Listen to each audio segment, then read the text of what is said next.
박현경 기자의 인사이드 아메리카. 네, 박현경 기자 어서 오십시오. 네, 안녕하십니까. 네, 내일은 9/11 테러가 발생한 지 17년이 되는 날입니다. 그 얘기를 하려고 지금 이 얘기를 꺼낸 건 아니고요. 네.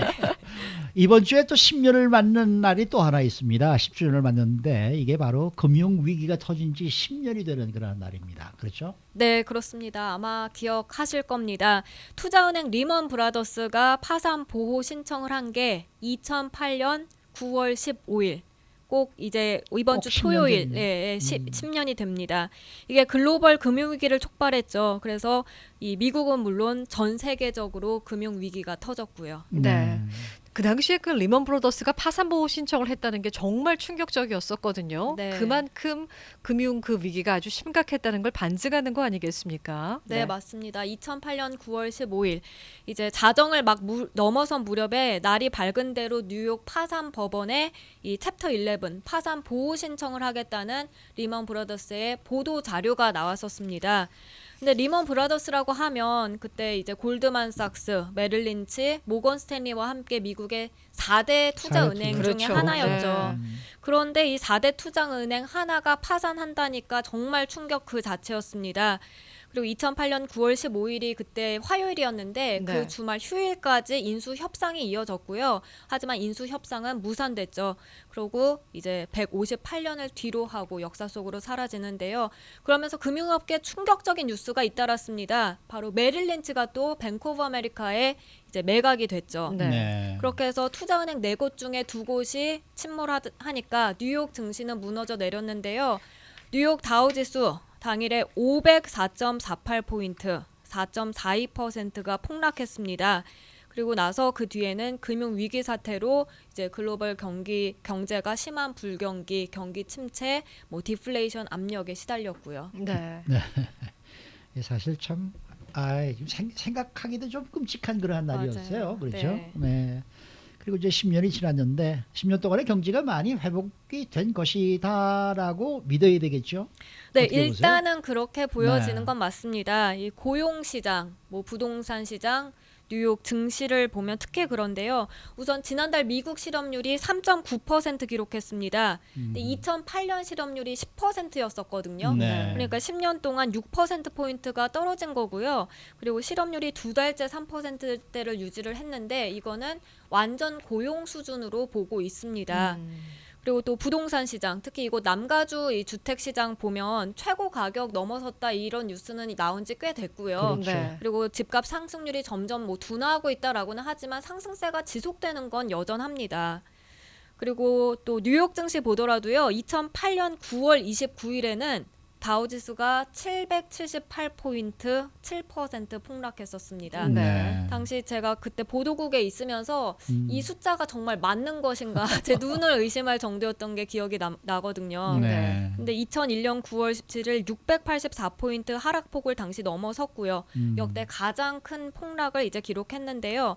당시 다우지수가 1365.45였습니다. 그런데 오늘 25,900선입니다. 두 배 이상이네요. 네. 그리고 나스닥도 당시 10% 정도 무너져 내렸는데요. 근데 지금은 나스닥과 S&P 500 지수 모두 최고치 경신했다 이런 뉴스 나왔고요. 계속 나오죠. 네, 그리고 S&P 500은 장중 사상 처음으로 2,900선 돌파했고 나스닥도 뭐 지금 오늘은 7,900선인데 이제 역사상 처음으로 8,000선 넘기도 했습니다. 그래서 투자 역시 얼마나 10년 동안 회복했는지 잘 보여주고 있습니다.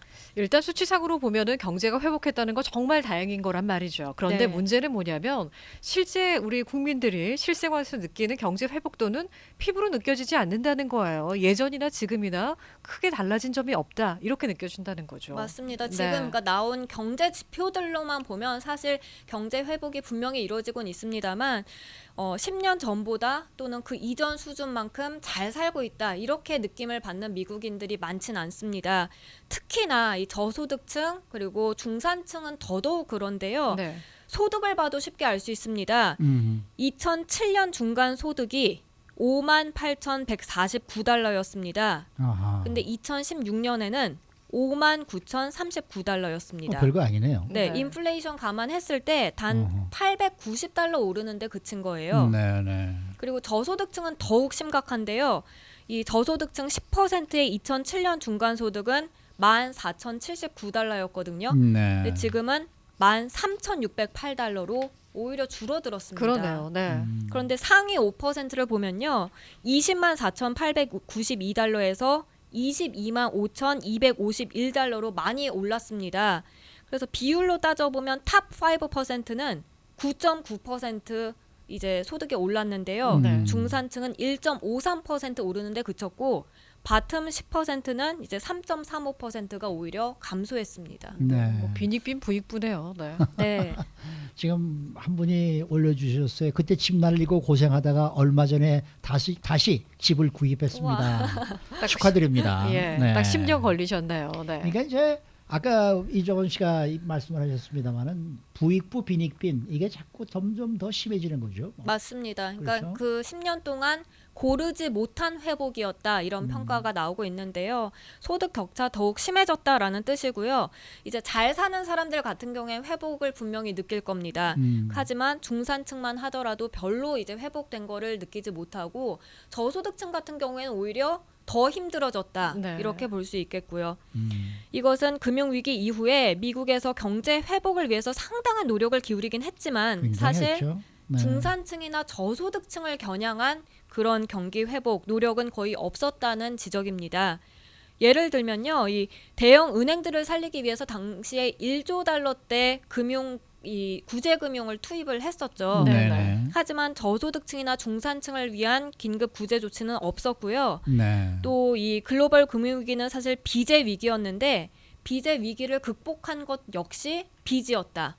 그래서 사실 미국의 양적 완화 엄청난 달러를 시장에 공급을 했는데 그 늘어난 달러는 빚으로 바뀌어서 투자은행에 의해서 다시 기업들로 들어갔다. 네. 그렇기 때문에 구제금융 등 공적 자금이 투입되면서 미 경제를 살리는데 사실 남성, 여성, 어린이 할 것 없이 한 명당 따져보면 이 7만 달러 정도를 부담을 했다고 해요. 네. 이게 이 샌프란시스코 연방준비은행의 계산인데요. 네. 하지만 그러니까 저소득층 뭐 중산층도 7만 달러 정도를 부담했음에도 불구하고 별로 이득을 보지는 못했다는 그런 분석입니다. 그렇군요. 그렇다 보니까 결국 경제가 회복했다고는 하지만 사실 그 당시의 상처는 아직까지도 아물지 않고 있다는 지적입니다. 그렇군요. 자, 수치상으로는 회복이 됐지만 아직까지 우리 국민들이 느끼는 실물 경제는 뭐 좋은 상황은 아니라는 얘긴데요. 네. 아무리 수치가 좋아도 방심하면 또다시 이 수치마저도 내려갈 수 있다. 이런 지적도 나오고 있죠. 네, 네. 지금 사실 미국은 호황이라고 하잖아요. 근데